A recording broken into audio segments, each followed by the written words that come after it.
Hello everyone, welcome to the biology classes. तो आज के इस वीडियो में हम डिस्कस करेंगे पंतनगर यूजी एग्जाम की सीरीज को आगे बढ़ाते हैं और पेपर सेकंड का थर्ड पार्ट डिस्कस करते हैं। तो पहला क्वेश्चन जो आपका यहां है बेटा, that is lymph serve for, मतलब लिम्फ का फंक्शन क्या है। तो पहला फंक्शन बोला है इसने ट्रांसपोर्ट ऑक्सीजन टू ब्रेन, दूसरा बोला है transport carbon dioxide to brain, तीसरा है return interstitial fluid to blood और चौथा है रिटर्न WBC टू हार्ट। तो अगर हम बात करें ऑक्सीजन ट्रांसपोर्ट की, तो ऑक्सीजन ट्रांसपोर्ट किसका फंक्शन है? आरबीसीज के हीमोग्लोबिन का फंक्शन है। ठीक है, दूसरा हम अगर सेकेंड ऑप्शन देखते हैं तो ये बोल रहा है ट्रांसपोर्ट CO2 टू ब्रेन। तो बेसिकली अगर हम बात करें तो CO2 तो बॉडी के बाकी पार्ट से वापस हार्ट में आता है, तो ये ऑप्शन भी गलत है। तो इसका सही ऑप्शन है आपका सी। थोड़ा सा अगर हम लिम्फ के बारे में बात करें तो लिम्फ एक पेल येलो कलर का फ्लूइड है। It is pale yellow coloured fluid और ये बना होता है ब्लड के दो पार्ट से, that is fluid part plus WBC part. जब हमारे हार्ट से ब्लड पूरी बॉडी में डिस्ट्रीब्यूट होता है तो that is under high pressure. तो डिस्ट्रीब्यूट होने से थोड़ा बहुत जो अमाउंट है वो लीक हो जाता है ब्लड का और वो टिश्यूज के बीच में फैल जाता है, जिसे हम कहते हैं इंटरस्टिशियल फ्लूइड।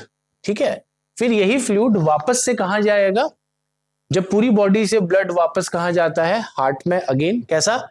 Deoxygenated blood. तो यही फ्लूइड वापस उससे मिल जाना चाहिए, नाम पड़ गया लिम्फ।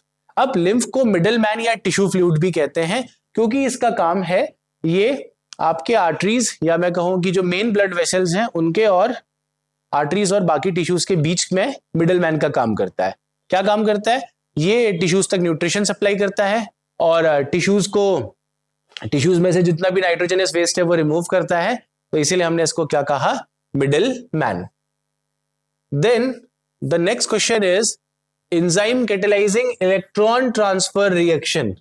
तो बोल रहा है ऐसे एंजाइम जो किस में हेल्प करते हैं? इलेक्ट्रॉन ट्रांसफर में हेल्प करते हैं, या जिनसे ऐसी रिएक्शंस का पार्ट है जिनमें इलेक्ट्रॉन्स का ट्रांसफर होता है। तो ऑप्शन देखिए, first option is transferase, second is invertase, third is oxidoreductase and fourth is phosphatase. अब ट्रांसफरेज का काम क्या है? ट्रांसफरेज का काम है, जैसे सपोज करो कोई ग्रुप एक कंपाउंड से जुड़ा है and it reacts with B. तो ट्रांसफरेज का काम है कि वो क्या करता है? किसी एक ग्रुप को एक कंपाउंड में से दूसरे कंपाउंड में ट्रांसफर करता है। तो ये कुछ ऐसा बन जाएगा, दैट इज A + BX। तो ये किसका फंक्शन है? ट्रांसफरेज का फंक्शन है। दूसरा देखिए, the second one is invertase. तो इन्वर्टेज वो एंजाइम है जो ग्लाइकोलाइसिस में सुक्रोज को तोड़ता है और सुक्रोज को तोड़ के क्या बनाता है बेटा? ग्लूकोज बनाता है। तो ये किसका काम है? इन्वर्टेज का काम है। फिर आता है तीसरा ऑक्सीडोरिडक्टेजेस। नाम से ही समझ जाइए, ऑक्सीडोरिडक्टेजेस मतलब जो किसका हिस्सा बन रहे हैं? ऑक्सीडेशन एंड रिडक्शन का हिस्सा बन रहे हैं। तो जो ऑक्सीडेशन और रिडक्शन में इन्वॉल्व होते हैं, थोड़ा सा यहां इलेक्ट्रॉन के पर्सपेक्टिव में अगर समझें तो अगर किसी में गेन ऑफ इलेक्ट्रॉन होता है, अगर कोई इलेक्ट्रॉन को गेन करता है तो ये प्रोसेस कहलाती है रिडक्शन, और अगर कोई इलेक्ट्रॉन को लूज करता है तो ये प्रोसेस कहलाती है ऑक्सीडेशन। तो टर्म्स रिलेट कर गए। तो जो ऑक्सीडेशन रिडक्शन कॉज करते हैं या इलेक्ट्रॉन ट्रांसफर कॉज करते हैं वो एंजाइम्स कहलाते हैं ऑक्सीडोरिडक्टेजेस। फिर ऑप्शन इज सी। डी है फॉस्फेटेज। फॉस्फेटेज का काम है किसी कंपाउंड में वाटर ऐड करके, किसी कंपाउंड में क्या ऐड करेगा? वाटर ऐड करके कंपाउंड को ब्रेक करेगा और उस कंपाउंड में से कौन सा ग्रुप निकालेगा? फॉस्फेट ग्रुप का रिमूवल करेगा और साथ में क्या बनाएगा? अल्कोहल बनाएगा। ठीक है, ये किसका काम है? फॉस्फेटेज का काम है। Sir option here is C. Next question, histones क्या हैं? अब अगर आपने यूकैरियोट्स और प्रोकैरियोट्स के बीच में डिफरेंस पढ़ा होगा तो एक डिफरेंस होता है कि यूकैरियोट्स में हिस्टोन प्रेजेंट होते हैं और यूकैरियोट्स में हिस्टोन एब्सेंट होते हैं, सॉरी प्रोकैरियोट्स में एब्सेंट होते हैं। अब जनरली यहां अगर आप देखेंगे तो चार ऑप्शन है, पहला है एसिडिक प्रोटीन, दूसरा है बेसिक प्रोटीन, तीसरा है एसिडिक एमिनो एसिड और चौथा है बेसिक एमिनो एसिड। तो first of all histone amino acid नहीं है, बल्कि एमिनो एसिड से बनने वाला एक कंपाउंड है। तो हिस्टोन्स क्या है? प्रोटीन्स हैं। क्या है बेटा? प्रोटीन्स। और ये प्रोटीन्स किस में प्रेजेंट होते हैं? ये प्रेजेंट होते हैं यूकैरियोट्स में। अब हिस्टोन जो है ये अगर यूकैरियोट में ढूंढने निकलोगे तो आपको न्यूक्लियस के अंदर मिलेंगे, और इनका रोल है ये किस में हेल्प करते हैं? डीएनए पैकेजिंग में हेल्प करते हैं। जैसे अगर आप जब पतंग उड़ाते हैं तो एक चरखी होती है जिसमें धागा लपेटते हैं, धागे को मान लो डीएनए और चरखी को मान लो हिस्टोन। तो डीएनए जो है वो हिस्टोन के चारों तरफ लपेटा जाता है ताकि आप इतने बड़े डीएनए को छोटा करके क्रोमोसोम के फॉर्म में कन्वर्ट कर सके। अब हिस्टोन जो है दो एमिनो एसिड में बहुत रिच होते हैं बेटा, दैट इज आर्जिनिन और दूसरा है लाइसिन। और अगर हम इन दोनों एमिनो एसिड का नेचर देखें तो ये कैसा नेचर है? बेसिक एमिनो एसिड्स हैं ये। ठीक है, अब बेसिक एमिनो एसिड है तो प्रोटीन भी कैसा होगा? Basic protein. तो हिस्टोन कैसे प्रोटीन है बेटा? बेसिक प्रोटीन है। दूसरी बात याद रखना, हिस्टोन सिर्फ यूकैरियोट्स में प्रेजेंट है। तीसरी बात याद रखना, हिस्टोन आर्जिनिन और लाइसिन में रिच है। ठीक है, और ये सेल में कहां मिलेंगे? न्यूक्लियस। एक और बात, हिस्टोन हाईली कंजर्व प्रोटीन्स है, मतलब ये इतने इंपॉर्टेंट है ऑर्गेनिज्म के सर्वाइवल के लिए कि हजारों साल से इनको बनाने वाले जीन्स में कोई भी चेंज नहीं हुआ है। Then we have next question, solenocytes. तो solenocytes are the main excretory structure in, first is protozoa, second is porifera, third is aschelminthes and last one is platyhelminthes. अब अगर हम पॉरीफेरा की बात करें तो ये बॉडी सरफेस से कर लेता है डिफ्यूजन। प्रोटोजोन्स का भी कुछ ऐसा ही है। देन एस्केलमेंथिस की अगर हम बात करें तो एस्केलमेंथिस में जो एक्सक्रीशन के लिए सेल्स हैं इन्हें कहते हैं रेनेट सेल्स। और अगर हम प्लेटीहेलमिन्थिस की बात करें तो जो प्लेटीहेलमिन्थिस है इनमें जो आपके एक्सक्रीटरी सेल्स हैं वो क्या है? सोलेनोसाइट्स। प्लेटीहेलमिन्थिस की अगर हम बात करें तो ये आपके प्लेट लाइक हैं, फ्लैट हैं, और इनकी खासियत यह है कि इनकी बॉडी डॉर्सीवेंट्रली फ्लैटेंड होती है। ठीक है, और ये दूसरा किस में आते हैं? एसीलमेट में आते हैं। जैसे फॉर एग्जांपल आपने नाम सुना होगा लिवर फ्लूक, जो लिवर में इंफेक्शन कॉज करता है, ये प्लेटीहेलमिन्थिस ही है। हेलमिन्थिस शब्द अगर कहीं लग रहा है तो उसका मतलब है कि ये डिजीज कॉजिंग है। जैसे देखिए दूसरा नाम है एस्केलमेंथिस, जैसे इसका एक कॉमन एग्जांपल है आपका राउंड वॉर्म, और इनकी खासियत है कि ये सीडोसीलमेट होते हैं। कैसे होते हैं? सीडोसीलमेट। इकलौता फाइलम एनिमल किंगडम का जिसमें सीडोसीलम है। Next question, caecilians are worm like burrowers feeding on worm and other invertebrate in soil। अब अगर हम सिसिलियंस की बात करें तो ये एम्फीबियंस में आते हैं। ठीक है, अब ये कह रहा है कि ये वर्म लाइक बरोवर्स हैं, मतलब ये बेसिकली सॉइल में प्रेजेंट है, सॉइल के अंदर गड्ढे बना के रहते हैं कुछ ऐसा, और ये डाइजेस्ट करते हैं या फीड करते हैं किसको? ये वर्म्स को खाते हैं और कुछ और इनवर्टिब्रेट्स को खाते हैं। तो उन इनवर्टिब्रेट्स का नाम क्या है? पहला ऑप्शन है दैट इज जिम्नोफाइंस। जिम्नोफाइंस इन्हीं का साइंटिफिक नेम होता है। दूसरा है अर्थवर्म, तीसरा है कॉकरोच और चौथा है मॉस्किटो। देखो मॉस्किटो तो ऑप्शन नहीं हो सकता क्योंकि वो सॉइल में प्रेजेंट नहीं है, तो इसका आंसर है आपका अर्थवर्म। नाम से समझ जाइए वर्म लग ही रहा है। तो सिसिलियंस किसको फीड करते हैं? किस पे फीड करते हैं? अर्थवर्म्स को कंज्यूम करते हैं। Next question, the most common ovule with funicle lying close to micropyle. सबसे कॉमन ओव्यूल कौन सा है जिसमें फ्यूनिकल और माइक्रोपाइल एक दूसरे के अगल बगल हैं? First is anatropous, then there is atropous, third is amphitropous और चौथा है कैम्फाइलोट्रोपस। तो सबसे कॉमन ओव्यूल ये तो आपके एनसीईआरटी में भी दिया है, दैट इज एनाट्रोपस। फ्यूनिकल और माइक्रोपाइल का मतलब है ये स्टॉक लाइक स्ट्रक्चर क्या कहलाता है? फ्यूनिकल। और अगर हम बात करें तो ये पोर्शन है आपका इंटेग्यूमेंट। अब इंटेग्यूमेंट सब जगह प्रेजेंट होता है except at one opening, and this opening is known as micropyle. और जो माइक्रोपाइल के अपोजिट एरिया है इसको कहते हैं चेलाइजा। क्या कहते हैं इसको? चेलाइजा। तो फ्यूनिकल और माइक्रोपाइल जब एक दूसरे के बिल्कुल अगल बगल होंगे तो हम इसको कहते हैं कौन सा ओव्यूल? एनाट्रोपस। एट्रोपस का मतलब होता है जिसमें फिलामेंट नहीं होगा। एम्फीट्रोपस, एम्फी मतलब डुअल, इसको हॉर्स शू शेप भी कहते हैं। इसमें ओव्यूल की body as well as embryo sac ऐसे कर्व्ड हो जाता है। और कैम्फाइलोट्रोपस जिसमें ओव्यूल तो कर्व नहीं होगा, सॉरी एम्ब्रियो सैक तो कर्व नहीं होगा बट ओव्यूल कर्व्ड हो जाएगा, तो उसे कहते हैं campylotropous. The pigment capable of observing red and far red light is, तो इसका आंसर है आपका रेड और फार रेड से हमेशा याद रखना क्या है, फाइटोक्रोम्स। ठीक है, फाइटोक्रोम्स पिगमेंट्स हैं जो किस में प्रेजेंट होते हैं, बैक्टीरिया में भी देखे गए हैं, फंजाई में भी देखे गए हैं और प्लांट्स में प्रेजेंट है। ठीक है, इनका काम है ये रेड PR और दूसरा PFR, ये रेड और फार रेड लाइट की जो वेवलेंथ है उसको एब्जॉर्ब करते हैं। इनके बहुत सारे रोल हैं, जैसे इनका एक एब्जॉर्प्शन में एक इसके अलावा एक रोल है, ये आपका फ्लावरिंग के लिए इंपॉर्टेंट है प्लांट्स में, ये कॉज करते हैं फ्लावरिंग और even seed germination, not seed germination, seed formation, इसमें हेल्प करते हैं, ये सीड के फॉर्मेशन में हेल्प करते हैं। Is that clear? तो ये induction of means induction of flowering and seedling, ये इसके लिए रिस्पॉन्सिबल है। इसके अलावा क्या ऑप्शन दिया, क्लोरोफिल, तो क्लोरोफिल एक ग्रीन कलर का पिगमेंट है। Okay, chlorophyll A, chlorophyll B जो हायर प्लांट्स के चीफ पिगमेंट्स हैं।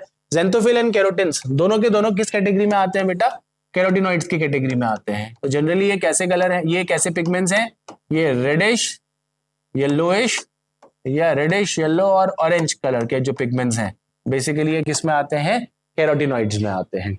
ओके, जैसे अगर हम बात करते हैं कैरोटीन, तो आपने गाजर का जो कलर है वो कैरोटीन की वजह से है। ठीक है,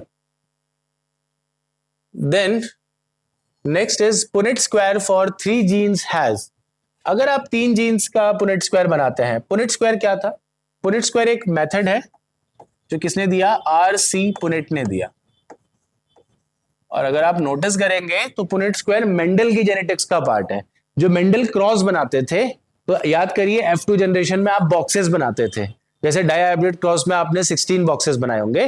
तो ये उसके बेसिस पे क्वेश्चन पूछ रहा है कि अगर 3 जीन्स का क्रॉस कर रहे हो, ठीक है, 3 जीन्स को क्रॉस करा रहे हो, तो उसके लिए जो पुनेट स्क्वायर जो बॉक्स बनेगा F2 में, उसमें कितने, मतलब जो पूरा पुनेट स्क्वायर बनेगा उसमें कितने बॉक्सेस होने चाहिए। तो इन चीजों को सॉल्व करने का एक तरीका है 2 की पावर n। ठीक है, n हो गया नंबर ऑफ जीन्स, मतलब जितने जीन्स आप ले रहे हो, तो 2 की पावर n ये बताता है कि कितने गैमेट बनेंगे। तो एक पेरेंट में कितने गैमेट बनेंगे, 8 गैमेट 2 की पावर n से। याद है आपको, हम बॉक्सेस में ऐसे यहाँ दोनों तरफ गैमेट लिखते हैं। डायहाइब्रिड में 4 गैमेट बनते हैं, ऐसे ही ट्राइहाइब्रिड में कितने गैमेट बनेंगे, 1 2 3 4 5 6 7 8। एक पेरेंट में 8 बन रहे हैं, तो दूसरे में भी कितने बनेंगे बेटा, 8 बनेंगे। 8 8 जा 64। तो यहाँ पे कितने बॉक्सेस होंगे, 64 बॉक्सेस होंगे।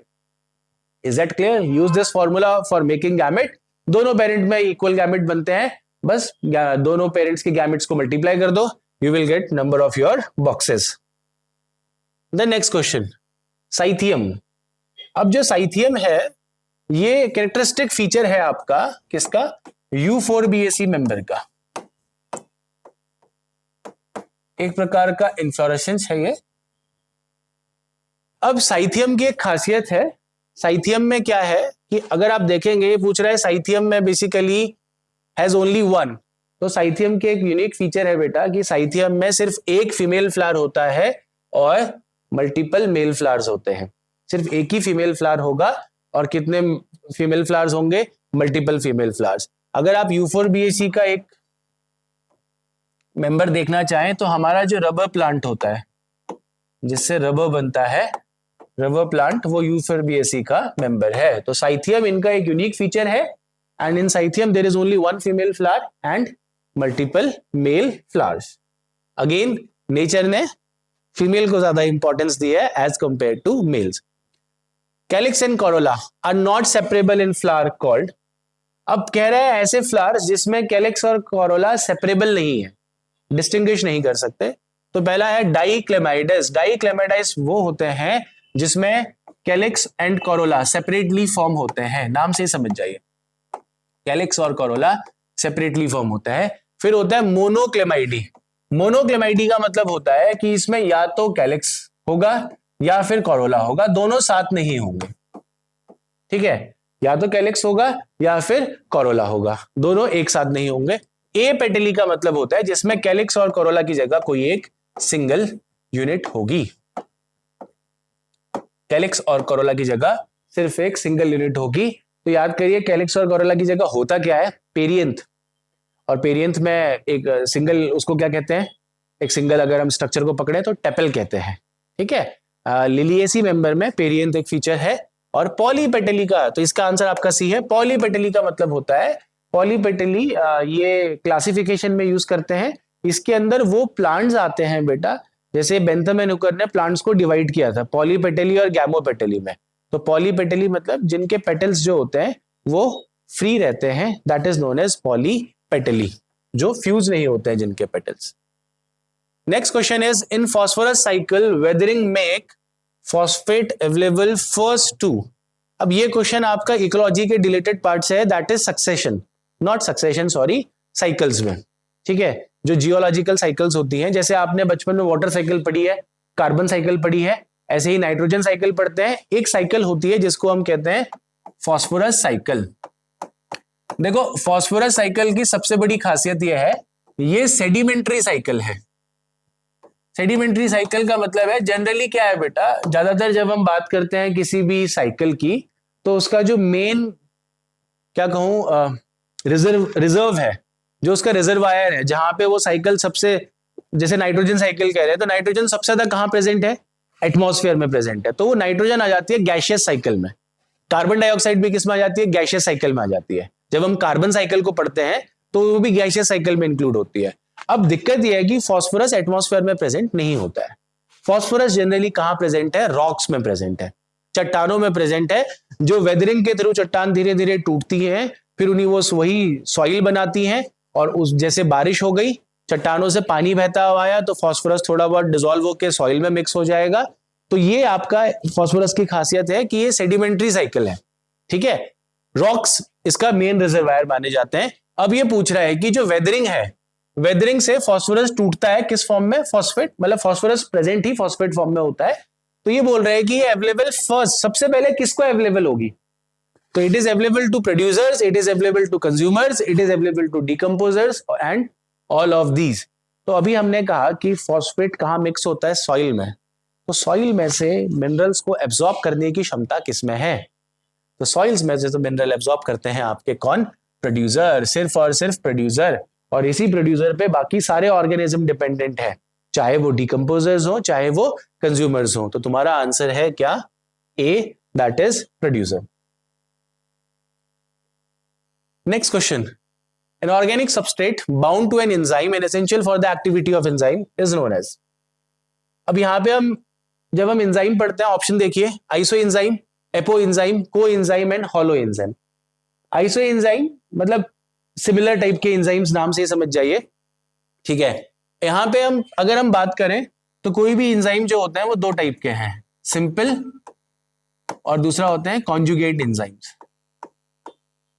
ठीक है, सिंपल उसे कहते हैं जो सिर्फ और सिर्फ किसके बने हैं, प्रोटीन्स के बने हैं। ठीक है, कॉन्जुगेट उसे कहेंगे जिनमें एक प्रोटीन प्रेजेंट होगा और प्रोटीन के साथ साथ क्या प्रेजेंट होगा, एक नॉन प्रोटीन पार्ट प्रेजेंट होगा। क्या कहा मैंने, इसमें एक प्रोटीन पार्ट होगा और एक कैसा पार्ट होगा, नॉन प्रोटीन। जो प्रोटीन पार्ट है that is known as apo enzyme. क्या कहलाता है, एपो एंजाइम कहलाता है।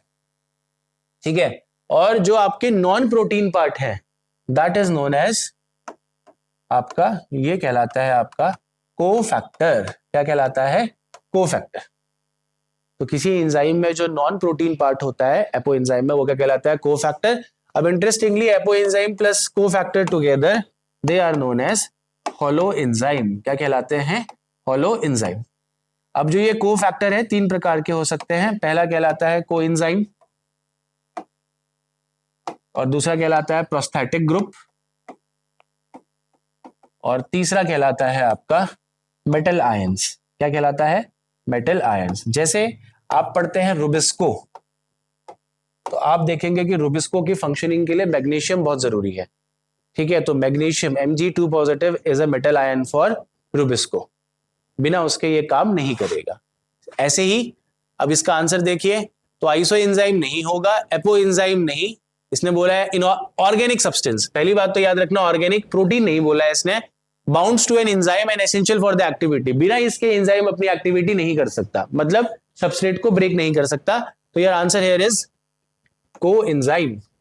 अब अगर थोड़ा सा कोएंजाइम और प्रोस्थेटिक ग्रुप को समझे, तो कोएंजाइम और प्रोस्थेटिक ग्रुप में एक ही फर्क है, कोएंजाइम जो है वो बहुत ही लूजली बाइंड करता है किसके साथ, एपो एंजाइम के साथ। मतलब एक टर्म लिखा है एनसीईआरटी में, ट्रांजिएंट बाइंडिंग। ट्रांजिएंट का मतलब होता है अभी रिएक्शन होनी है, ठीक है, तो जब रिएक्शन होनी होगी तो कोएंजाइम एपो एंजाइम से बाइंड कर जाएगा और जैसे ही रिएक्शन खत्म हुई अलग हो जाएगा, ठीक है। दूसरा हम कहते हैं प्रोस्थेटिक ग्रुप। प्रोस्थेटिक ग्रुप का मतलब है ये हमेशा टाइटली बाइंड करेगा, मतलब रिएक्शन हो ना हो ये हमेशा किससे बाइंड करेगा, एपो एंजाइम से टाइटली बाइंड करेगा। जैसे प्रोस्थेटिक ग्रुप का एक एग्जांपल है, आप हीमोग्लोबिन पढ़ते हैं, जो हीम है उसमें वो प्रोस्थेटिक ग्रुप है, ठीक है, मतलब जो आयरन है वो आयरन क्या बनाता है, हीम बनाता है, हीम प्रोस्थेटिक ग्रुप है आपका किसका, हीमोग्लोबिन में। Is that clear? तो बेसिकली प्रोस्थेटिक ग्रुप क्या करते हैं, बहुत ही टाइटली बाइंड करते हैं, और उसी की जगह अगर हम कोएंजाइम की बात करें तो वो थोड़ा सा ट्रांजिएंट बाइंडिंग है इसकी। Is that clear? फाइन, तो आंसर है तुम्हारा क्या, coenzyme. Bacteriophages are, bacteriophages are option दिया है, virus attacking bacteria, bacteria attacking virus, virus attacking virus, virus attacking algae. ठीक है, अब इसके नाम से समझते हैं, बैक्टीरियो मतलब bacteria and phases, phases stands for virus.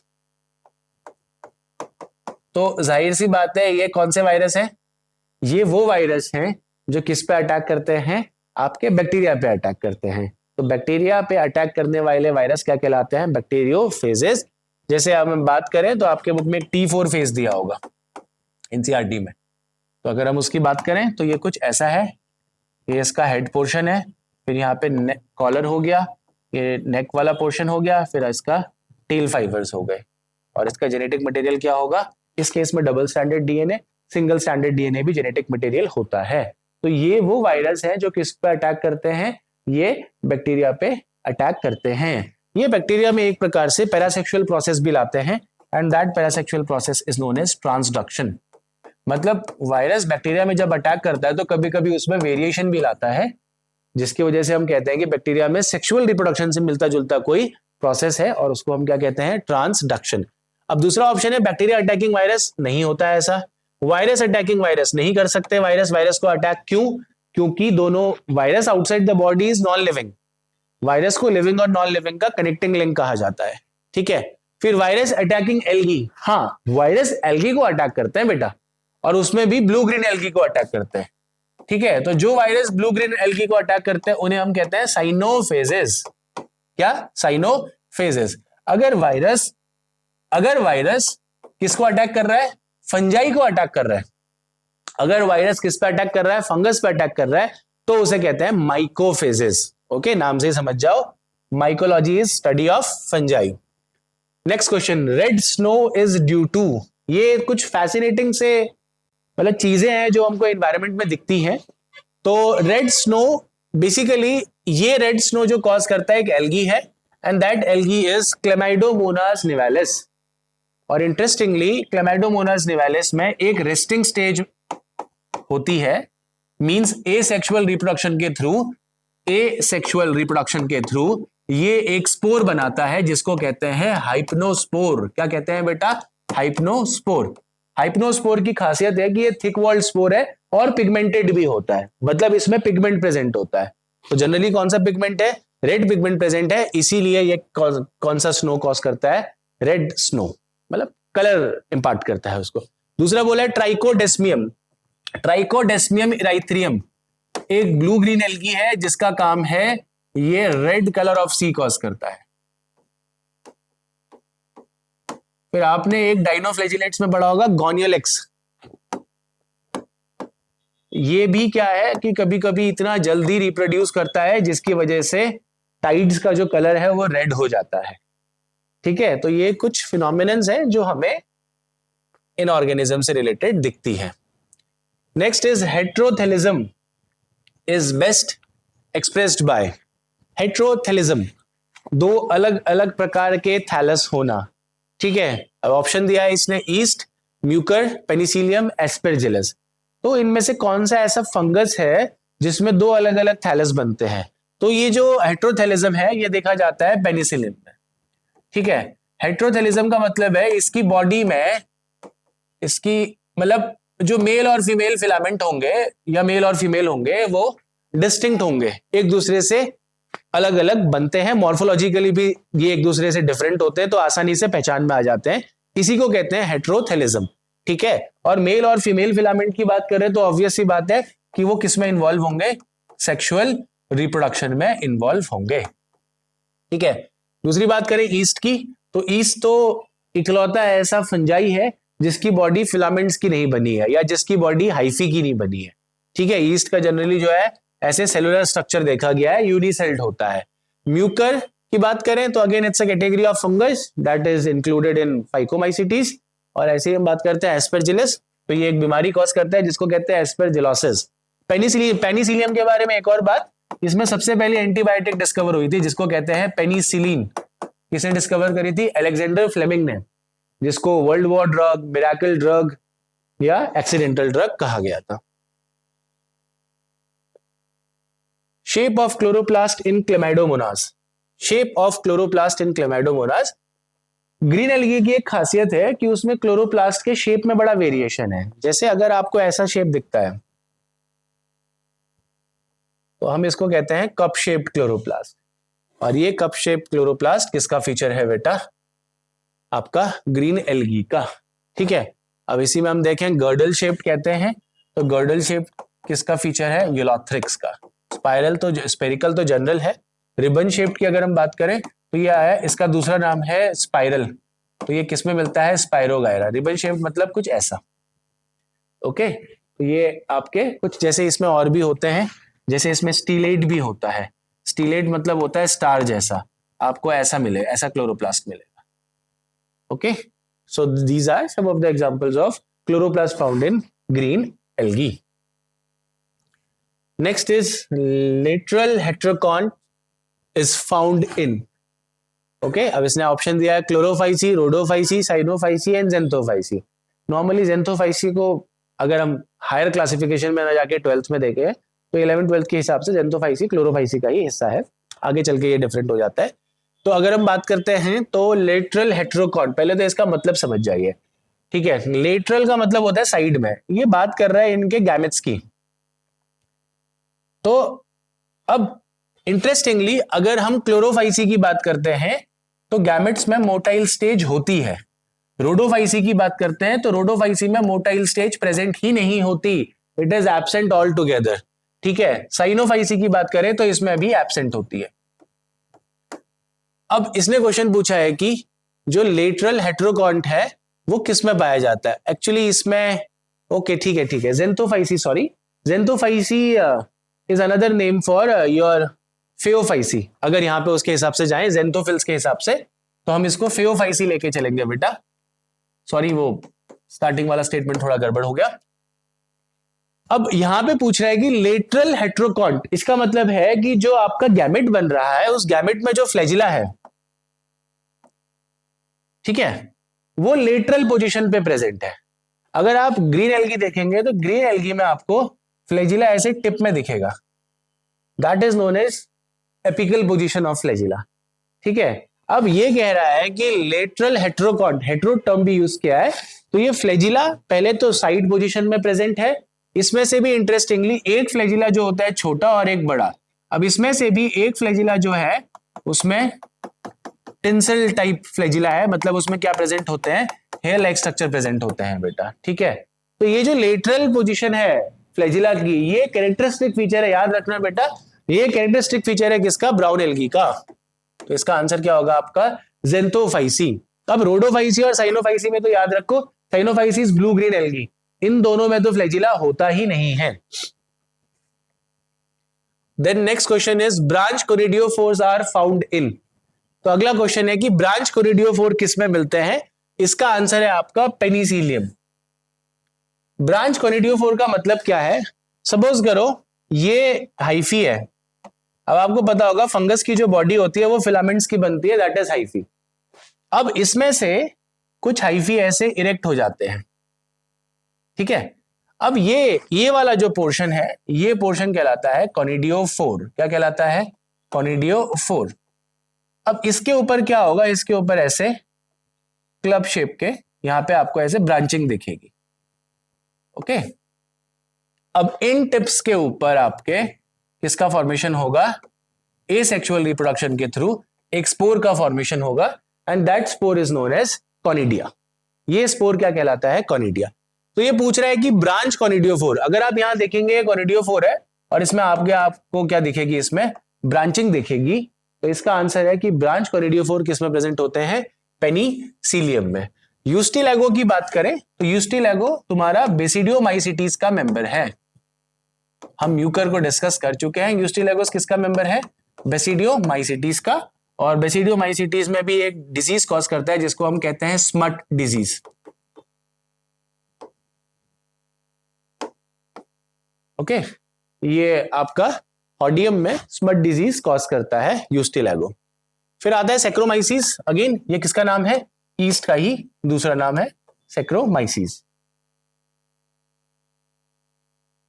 Okay, next question is based on lichen. Usnea is a lichen form, it's habit is called. Usnea एक लाइकन है। अगर हम लाइकन की बात करें तो लाइकन क्या है? लाइकन एसोसिएशन है आपका फंजाई और एल्गी का। तो लाइकन में एक फंजाई प्रेजेंट है, एक एल्गी प्रेजेंट है। एल्गी का काम है क्या बेटा? फोटोसिंथेसिस करना। और फंजाई का जो काम है वो पहले तो एल्गी को रहने के लिए जगह देगा, मतलब ये इसको रेसिडेंस प्रोवाइड कराएगा। दूसरा, ये किस में हेल्प करेगा? Absorption of water and minerals. Interestingly अगर आप एल्गी को अलग अलग कर दो, सॉरी लाइकेंस को अलग अलग कर दो, हम अब पढ़ते तो हैं कि ये सिम्बायोटिक रिलेशनशिप है जहां पे दोनों इक्वली बेनिफिटेड होते हैं, बट अगर इंटरेस्टिंगली देखें आप इसमें से फंजाई और एल्गी को अलग अलग कर दो तो एल्गी सरवाइव नहीं कर पाता जबकि फंजाई सरवाइव कर जाता है। इसीलिए बहुत बार लाइकेंस को एक और नाम बोलते हैं स्लेव मास्टर रिलेशनशिप। अब समझ जाइए इसमें से स्लेव कौन है और मास्टर कौन है। अब इसने एक एल्गी का नाम लिया, लाइकेन का नाम लिया, दैट इज यूस्निया। तो इसने पूछा है कि इसका हैबिट क्या कहता है? इसका हैबिट पेंडेंट कहलाता है बेटा। पेंडेंट मतलब यूस्निया बहुत बार आपको क्या होगा, ऐसे जैसे सपोज करो किसी पेड़ पे अगर यूस्निया ग्रो कर रहा है तो आपको ऐसे लटका हुआ मिलेगा। इसकी जो वैरायटी होगी ऐसे हैंगिंग फॉर्म में है, इसलिए हम इसे पेंडेंट कहते हैं। रोडेंट इंसेक्ट्स के लिए यूज किया, सॉरी रोडेंट जैसे रैट वगैरह जैसे एनिमल्स के लिए ये टर्म यूज किया जाता है। हेट्रोडेंट एक्चुअली हेट्रोडोंट होना चाहिए था। हेट्रोडोंट तो ये है कि ह्यूमंस में जैसे दो अलग अलग टाइप के टीथ बनते हैं, that is milk teeth and permanent teeth, तो हम उसे हेट्रोडोंट कहते हैं, नहीं डाइफायोडोंट कहते हैं। हेट्रोडोंट का मतलब होता है चार अलग अलग प्रकार के टीथ बनना, that is incisor, molar, premolars and canines, okay. Next question is the number of chief tissue system suggested by सैक्स। अब अगर आप जूलियस वॉन सैक्स को पढ़ेंगे तो ये आपको कहां मिलता है? ये टर्म मिलता है आपको फोटोसिंथेसिस में, जिसने बताया कि photosynthesis green colour of plant में होती है, स्टार्च एक प्रोडक्ट बनता है। यहां पे इसका क्या लॉजिक है? यहां पे ये क्वेश्चन जो है एनाटॉमी से है और ये बोलता है जूलियस वॉन सैक्स ने ये भी बताया कि प्लांट्स में बेसिकली कितने प्रकार के टिश्यू सिस्टम होते हैं। तो plants basically have 3 types of tissue system, और ये टिश्यू सिस्टम है, सबसे पहला होता है आपका एपिडर्मल टिश्यू सिस्टम। क्या कहलाता है? Epidermal tissue system. दूसरा कहलाता है आपका ग्राउंड टिश्यू सिस्टम, और तीसरा कहलाता है आपका वैस्कुलर टिश्यू सिस्टम। तो एपिडर्मल किसे का? लेट्स से एपिडर्मिस प्रेजेंट है, एपिडर्मिस में क्यूटिकल प्रेजेंट है, रूट में रूट हेयर प्रेजेंट है, आपके स्टेम में ट्राइकोम्स प्रेजेंट है, इसके अलावा स्टोमेटा प्रेजेंट है। ये सब किसमें आता है? Epidermal tissue system. Ground tissue में उसके अंदर के टिश्यूज की बात करते हैं हम, कॉर्टेक्स वगैरह की, ठीक है। और अगर हम वैस्कुलर टिश्यू की बात करें तो वैस्कुलर टिश्यू में सिर्फ जाइलम, मतलब that is vascular bundle, xylem and phloem plus pith आता है, उसको छोड़ के जितना कुछ भी रह गया सब किसमें आएगा? ग्राउंड टिश्यू में। तो कितने टाइप के टिश्यू सिस्टम दिए थे इन्होंने? 3 टाइप के। Next question, highest gross primary productivity is found इन। सबसे ज्यादा ग्रॉस प्राइमरी प्रोडक्टिविटी, तो सबसे पहला टर्म आ रहा है यहां पे प्रोडक्टिविटी, फिर एक टर्म आ रहा है ग्रॉस प्राइमरी प्रोडक्टिविटी, तो इसने बोला है किसमें, mangrove ecosystem, grassland, rain forest and desert ecosystem. तो सबसे पहले प्रोडक्टिविटी होती क्या है? Productivity in simple senses rate of biomass produced, rate of biomass produced मतलब किसी भी एरिया में कितना बायोमास प्रोड्यूस हो रहा है या ऑर्गेनिक मैटर प्रोड्यूस हो रहा है, that is known as productivity. अगर हम प्रोडक्टिविटी की बात करें तो प्रोडक्टिविटी दो टाइप की है, प्राइमरी प्रोडक्टिविटी और दूसरी कहलाती है सेकेंडरी प्रोडक्टिविटी। प्राइमरी प्रोडक्टिविटी का मतलब है कि किसी भी एरिया में जो प्रोड्यूसर्स हैं, बोले तो प्लांट्स कितना रेट ऑफ बायोमास प्रोड्यूस कर रहे हैं, that is known as primary productivity. Secondary का मतलब होता है कंज्यूमर्स के द्वारा, बेसिकली इसमें एनिमल्स आते हैं, ये जितना रेट ऑफ बायोमास प्रोड्यूस करते हैं ये कहलाता है आपका सेकेंडरी प्रोडक्टिविटी। प्राइमरी को भी दो कैटेगरी में बांटा गया है, पहला होता है ग्रॉस और दूसरा होता है नेट प्राइमरी प्रोडक्टिविटी। ग्रॉस का मतलब होता है ओवरऑल, कि ओवरऑल कितना रेट ऑफ बायोमास प्रोड्यूस हो रहा है, that is known as gross. अब जितना भी कोई ऑर्गेनिज्म प्रोड्यूस करेगा तो उसमें से कुछ अपने लिए यूज भी करेगा, तो यूज करने के बाद जो बचा that is called as net primary productivity which is equals to GPP minus R. Okay, अब यहां पे एक और टर्म प्रोडक्टिविटी से समझ लेते हैं। प्रोडक्टिविटी को दो यूनिट्स में मेजर किया जाता है। पहली यूनिट होती है इसकी ग्राम पर मीटर स्क्वायर पर ईयर, और अगर एनर्जी के रिस्पेक्ट में देखें किलो कैलोरी पर मीटर स्क्वायर पर ईयर। अब जब हम प्रोडक्टिविटी पढ़ते हैं तो हम फैक्टर्स भी पढ़ते हैं कि कौन इफेक्ट करता है। उसमें से एक सबसे इंपॉर्टेंट फैक्टर है मॉइस्चर, टेम्परेचर, रेनफॉल। तो जाहिर सी बात है जहां ये सब कुछ होगा वहां प्रोडक्टिविटी सबसे ज्यादा होगी। तो आप देखिए mangrove ecosystem, grassland ecosystem, rain forest ecosystem, इनकी प्रोडक्टिविटी सबसे ज्यादा होती है। The space between two nuclear membrane is known as perinuclear space. Nuclear membrane के बीच में जो स्पेस है उसे क्या कहते हैं? पेरीन्यूक्लियर स्पेस कहते हैं। दो तीन चीजें अगर हमें समझनी है न्यूक्लियस के बारे में, तो न्यूक्लियस जो है वो कैसा है? डबल मेम्ब्रेन स्ट्रक्चर है। और अगर हम न्यूक्लियस की बात करें तो जैसे suppose for example this is the double membrane, और इसमें से आउटर मेम्ब्रेन हमेशा ज्यादा परमेबल होती है, inner membrane come permeable. But यहाँ पे लॉजिक परमेबिलिटी का कम है। क्यों? क्योंकि मेम्ब्रेन में बीच में ऐसे एरिया प्रेजेंट होते हैं जिन्हें कहते हैं पोर्स, जहां से सब्सटेंस का मूवमेंट होता है अक्रॉस द न्यूक्लियस। अब दोनों मेम्ब्रेन के बीच का जो स्पेस है इसे कहते हैं पेरीन्यूक्लियर स्पेस।